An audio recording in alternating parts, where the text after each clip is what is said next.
This is Miss Mary, Storytime Programmer at the Faulkner County Library in Conway, Arkansas. And today we are going to read chapters 25 and 26 of Escape from Mr. Limoncello's Library by Chris Grabenstein and published by Random House. So at the end of chapter 24 yesterday, Bridget had lost one of the extreme challenges and was out of the game. And we learned that Sierra knows a lot about books. So here we go. Akemi grabbed the door handle to the young adult room. It's locked. Here, said Sierra, use my library card. Huh, said Akemi. Your books on the back are different too. I think they all are. I got the Egypt game and the Westing game. 2 books about games, said Kyle. Sweet. Akemi slipped Sierra's card into her reader slot above the doorknob. The door clicked. Kyle pushed it open. The walls of the young adult room were painted purple and yellow. There were swirly zebra print rugs on the floor and a lumpy cluster of beanbag chairs. A couple of sofas were designed to look like Scrabble trays with letter square pillows. Akemi nudged Kyle in the ribs. Check it out. In the far corner stood a carnival ticket booth with a mechanical dummy seated inside. A Fun and Games banner hung off the booth's striped roof. The dummy inside the glass booth? He looked like Mr. Limoncello. He wasn't wearing a turban, but the Mr. Limoncello mannequin reminded Kyle of the Zoltar Speaks fortune teller booths he'd seen in video game arcades. That's not really him, is it? Said Akemi, who was right behind Kyle. No, it's a mechanical doll. The frozen automaton was dressed in a black top hat and a bright red ringmaster jacket. Since the booth had the Fun and Games banner, Kyle figured you might have to talk to the dummy to get a game. Hello, he said. We'd like to play a board game. Bells rang, whistles whistled, and chaser lights blinked. The mechanical Mr. Limoncello jostled to life. If you want a game, just say its name. The life-size puppet's blocky jaw flapped open and shut, almost in sync with the words. Do you have Mr. Limoncello's bewilderingly baffling bibliomania? Did Joey Pigza lose control? Was Ella enchanted? Huh? Just say yes, suggested Sierra. Yes, said Kyle. Well, great Gilly Hopkins, said the Limoncello dummy. Here you go. Kyle heard some mechanical noises and some whirring. Then with a clunk, a wide slot popped open in front of the booth and a game box slid out. Enjoy, said the dummy. And remember, it's not whether you win or lose, it's how you play the game. So be sure to read the instructions so you'll know how to play the game. Kyle took the box to a table. Okay, he said, raising the lid. Let's set it up in... There was a beep and the door opened. Where is he? Andrew Peckelman barged into the room waving his antique magazine, something called Popular Science Monthly. Who are you looking for? Said Kyle. Mr. Limoncello. I heard him. Is he in here?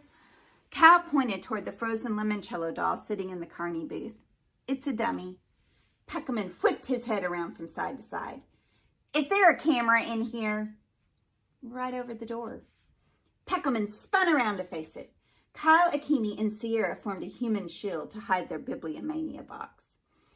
I want to use a second lifeline, Peckelman shouted at the camera. I want to talk to an expert.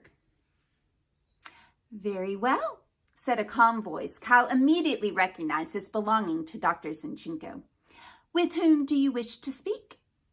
The guy who wrote this stupid magazine article about cracking open bank vaults in the 1930s. I'm afraid we cannot arrange that for you, Andrew. Why not? The guy's a moron. He didn't tell me anything about how to open the front door, which is what my Google search said this magazine would do. We told you the way out isn't the way in. That was just a red herring, a trick to throw us off course. No, Andrew, it was not. What is the title of the article? Newest bank vaults defy the cracksman. Ah, well, that should have been a hint. Apparently, the reporter concluded that thieves could not break open the vault doors.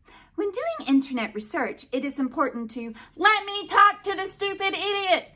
I am sorry. That magazine was published in 1936. The reporter is dead. Well, then I want to talk to Mr. Limoncello. Excuse me? I want to talk to Mr. Limoncello. This is highly irregular. And so's this game. You people have it rigged so Miguel Fernandez will win. I know you do. That's why Mr. Limoncello is afraid to talk to me. Kyle heard the carnival booth dummy clatter back to life. Hello, Andrew. How may I help you? This Limoncello didn't sound pre-recorded. Apparently, the real deal was using the dummy to do his talking. Your library stinks, shouted Puckleman. Oh, dear. Have you boys been playing that castle sewer game again? No, but this stupid article should have given me the stupid answer, but the stupid writer didn't write what he should have written. I see. And can you rephrase that in the form of a question?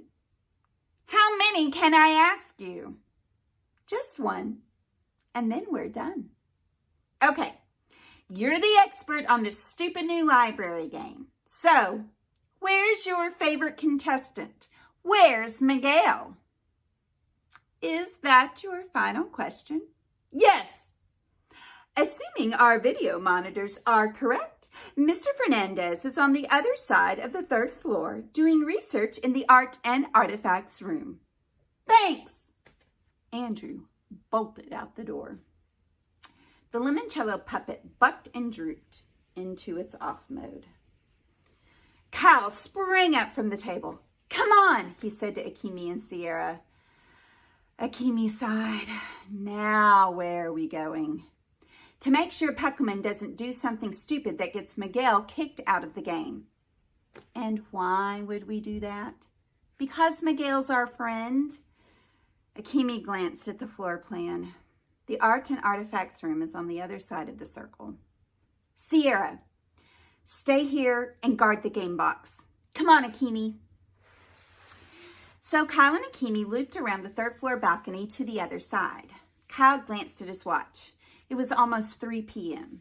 They really needed to start focusing on the game and not all this other monkey junk.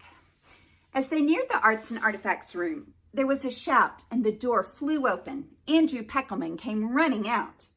Behind him were a woman with the head and tail of a lioness and a pharaoh in a cobra headpiece. The pharaoh stopped. May onions grow in your earwax, and a series of holographic hieroglyphics danced across the air.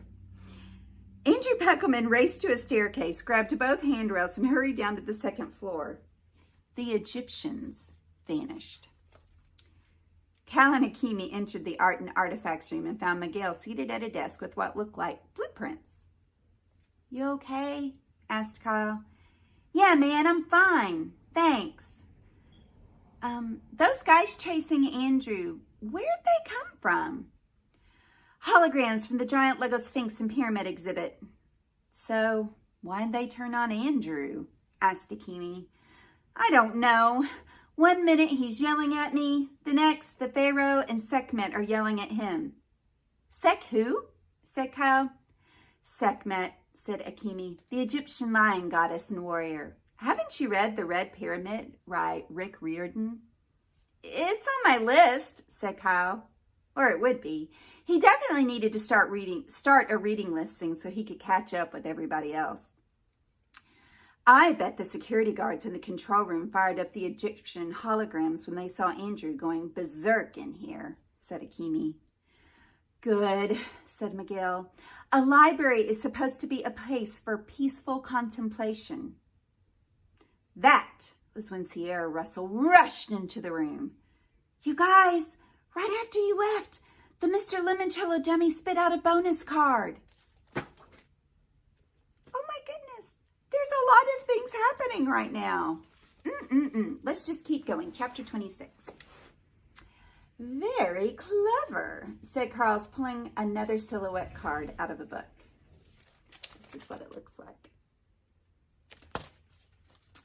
This cover had been easy to find. It was the third book on the top shelf of the staff picks display.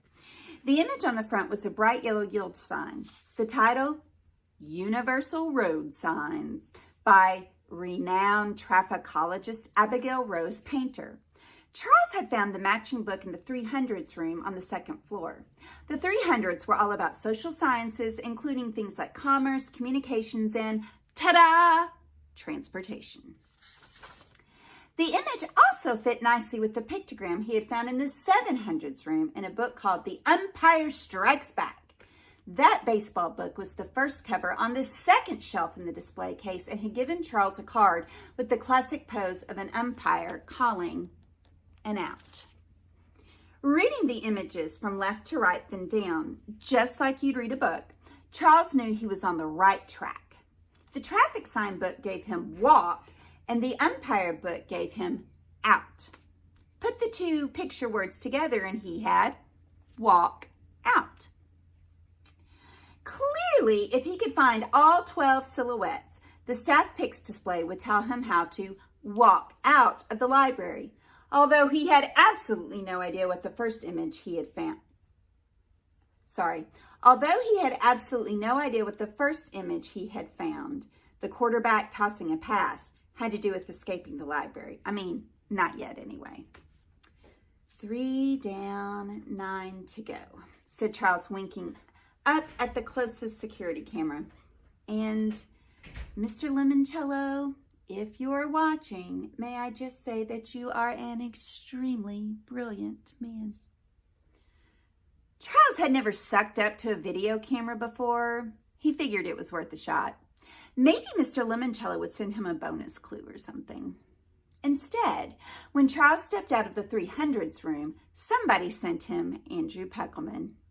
The goggle-eyed library geek was sputtering mad as he rushed down the steps and stomped around the second floor balcony. Stupid library, stupid Limoncello, stupid Sphinx and Sekhmet.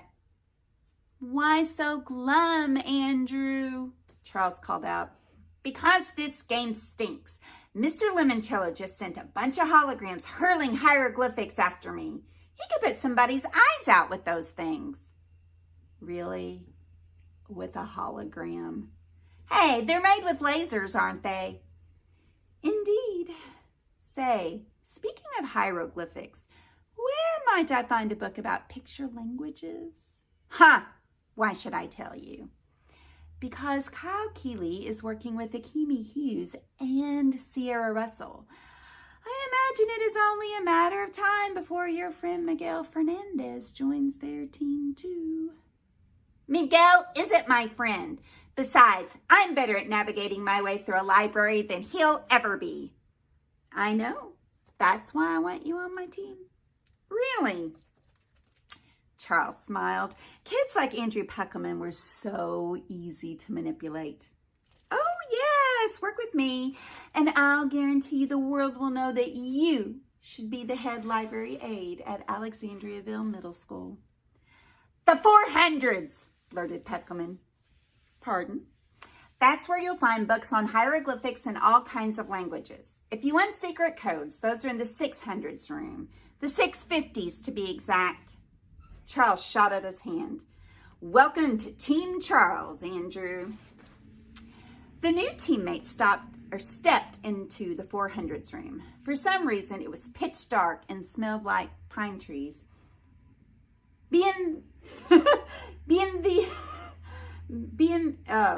Anyway, it just says hello in a whole bunch of different languages. Boomed a voice from the ceiling speakers. This is the 400s room, home of foreign languages. Here, Charles and Andrew, you can learn all about your American heritage. A bank of spotlights thumped on. Charles and Andrew were face to blank face with a row of 4 featureless mannequins. An overhead projector beamed a movie onto dummy number 2, turning it into a perky woman who looked like a flight attendant.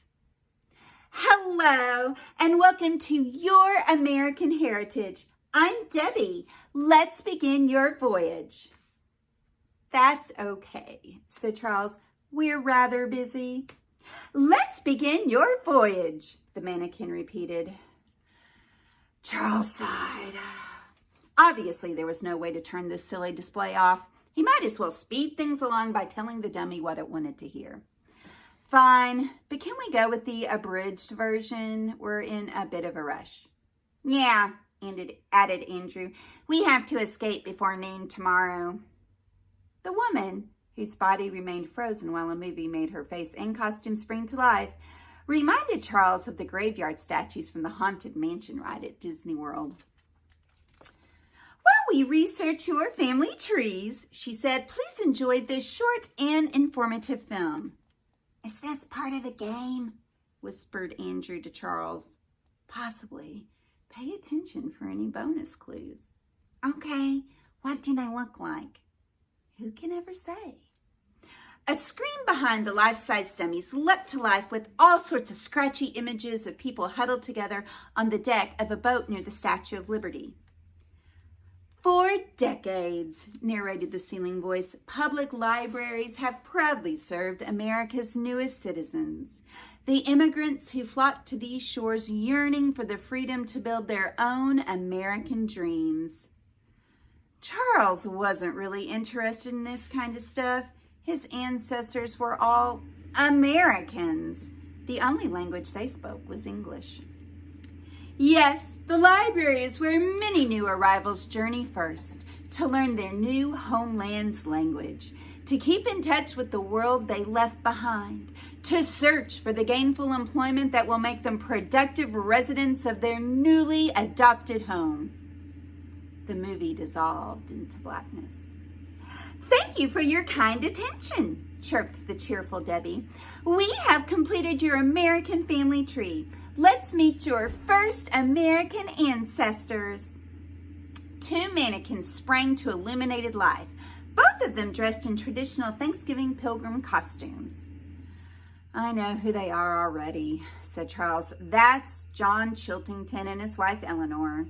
They came to Plymouth Colony on the Mayflower. Can we move on to Andrew's family, please? Of course, said Debbie. The mannequins quickly went through Andrew Peckelman's ancestry. Apparently, the family name had originally been Pickleman because they made pickles. After a prolonged parade of pickle people, the dummies took on the guise of Andrew's most famous ancestor, a guy in horn-rimmed glasses and a tweed sports coat named Peter Paul Peckelman.